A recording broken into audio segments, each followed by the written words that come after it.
మన చుట్టూ మనం చూస్తున్న ఈ పెద్ద పెద్ద భవనాలు, ఈ బ్రిడ్జిలు, రోడ్లు అసలు వీటిని ఎవరు నిర్మిస్తున్నారు? ఆ కనిపించని చేతుల వెనుకున్న కథేంటో ఈరోజు చూద్దాం. ఈ ప్రశ్నకు సమాధానం మన కళ్ల ముందే ఉంటుంది. అయినా సరే మనం చాలాసార్లు వాళ్లను గమనించం. మన నగరాలకు పునాదులు వేస్తున్న ఈ శ్రామిక శక్తి వెనుకున్న నిజానేంటో ఇప్పుడు తెలుసుకుందాం. 14 లక్షలు, అక్షరాలా 14 లక్షల మంది తెలంగాణలో మన నగరాల్ని, మన బిల్డింగుల్ని నిర్మిస్తున్న అసంఘటిత కార్మికుల సంఖ్య ఇది. అంటే ఆలోచించండి, ఎంత పెద్ద సంఖ్యో. ఈ ఒక్క నంబర్ చాలు మనం మాట్లాడుకోబోయే విషయం ఎంత ముఖ్యమైనదో అర్థం చేసుకోవడానికి. ఇంత పెద్ద సంఖ్యలో ఉన్న ఈ కార్మికుల జీవితం అసలు ఎలా ఉంటుంది? మనం చూసే ఈ సిటీల వెలుగుల వెనుక ఆ నిర్మాణ ప్రదేశాల్లో వాళ్ల అసలు పరిస్థితి ఏంటి? వాళ్లకి ప్రతిరోజూ ఒక సవాలే.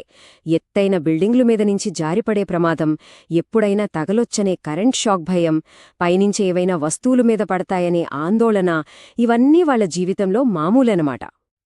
ఒట్టి శారీరక ప్రమాదాలే కాదు, ఆర్థికంగా కూడా ఎప్పుడూ ఒక అనిశ్చితి వెంటాడుతూనే ఉంటుంది. జీతాలు తక్కువ, భవిష్యత్తుకు ఏమీ భరోసా ఉండదు. ఇన్సూరెన్స్ గానీ, పెన్షన్ లాంటి సామాజిక భద్రత గానీ ఏమీ ఉండదు. వాళ్ల బతుకు ఎప్పుడూ గాల్లో దీపంలాంటిదే. ప్రతి ఏటా 500కు పైగా ప్రమాదాలు జరుగుతున్నాయని అధికారిక లెక్కలు చెప్తున్నాయి. ఇది కేవలం రికార్డైన లెక్క మాత్రమే. అంటే ఈ వృత్తి ఎంత ప్రమాదకరమైనదో చెప్పటానికి ఈ ఒక్క సంఖ్యజాలు కదా. అయితే మరి ఇంత రిస్కున్న పరిస్థితుల్లో వాళ్లకు అండగా నిల్చేది ఎవరు?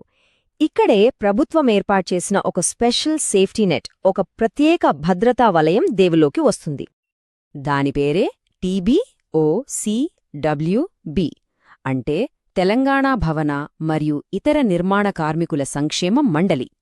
దీని లక్ష్యం ఒక్కటే: నిర్మాణ రంగంలో పనిచేసే ప్రతి కార్మికుడికి ఒక రక్షణ కవచంలా అండగా నిలబడటం. మరి ఈ భద్రతా వలయంలో ఎవరు చేరొచ్చు? 18 నుంచి 60 ఏళ్ల వయస్సుండి సంవత్సరంలో కనీసం 90 రోజులు నిర్మాణ పనుల్లో పాల్గొనే ప్రతి కార్మికుడు అర్హుడే. వాళ్లు చెయ్యాల్సిందల్లా ఒక గుర్తింపు కార్డుతో రిజిస్టర్ చేసుకోవడమే. ఇప్పటికే 8,85,000 మందికి పైగా ఇందులో రిజిస్టర్ అయ్యారంటే చూడండి. ఇంతమందికి ప్రయోజనాలు అందించాలి, కోట్ల రూపాయల నిధులు కావాలి. అసలు ఇంత డబ్బు ఈ వ్యవస్థకు ఎక్కడినుంచి వస్తుంది?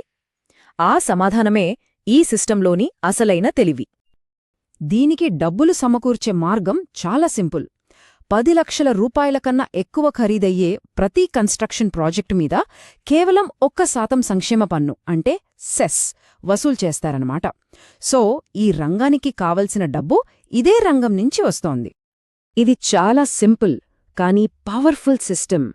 నిర్మాణ ప్రాజెక్టుల మీద విధించే చిన్న పన్ను నేరుగా ఆ నిర్మాణంలో పనిచేసే కార్మికుడికే భద్రతగా మారుతుంది.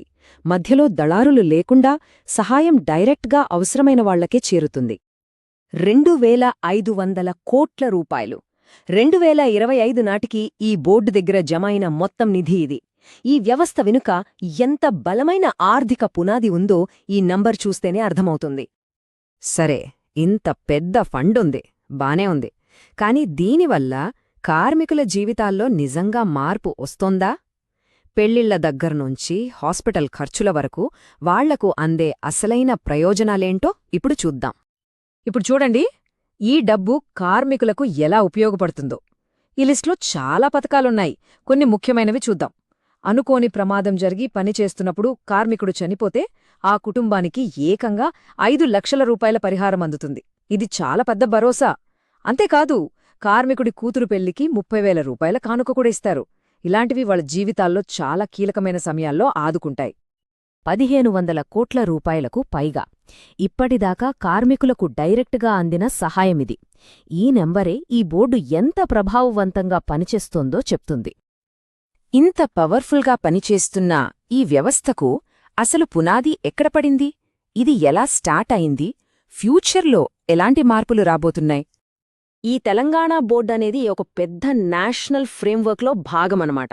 1996లో కేంద్ర ప్రభుత్వం తీసుకొచ్చిన భవన మరియు ఇతర నిర్మాణ కార్మికుల చట్టం ఆధారంగానే దేశవ్యాప్తంగా ఇలాంటి బోర్డులు పనిచేస్తున్నాయి. ఈ బోర్డు ప్రయాణాన్ని ఒక్కసారి క్విక్గా చూస్తే 1996లో నేషనల్ యాక్ట్ వచ్చింది, 2014లో మన తెలంగాణలో బోర్డు ఏర్పరింది. ఆ 2025 వచ్చేసరికి పథకాలని ఇంకా మెరుగుపరిచారు. అంటే ఈ వ్యవస్థ నిరంతరం ఎదుగుతూనే ఉంది.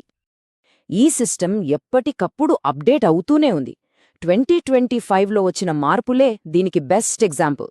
హాస్పిటల్ ఖర్చుల లిమిట్ని ₹1,00,000 పెంచడం, క్లెయిమ్స్ ఈజీగా అయ్యేందుకు ఆధార్ పాన్ లింక్ చేయడం, రెన్యువల్స్ కోసం కొత్త మొబైల్ యాప్ తీసుకురావడం, ఇవన్నీ కార్మికులకు ఇంకా మంచి సేవలు అందించే ప్రయత్నాలే.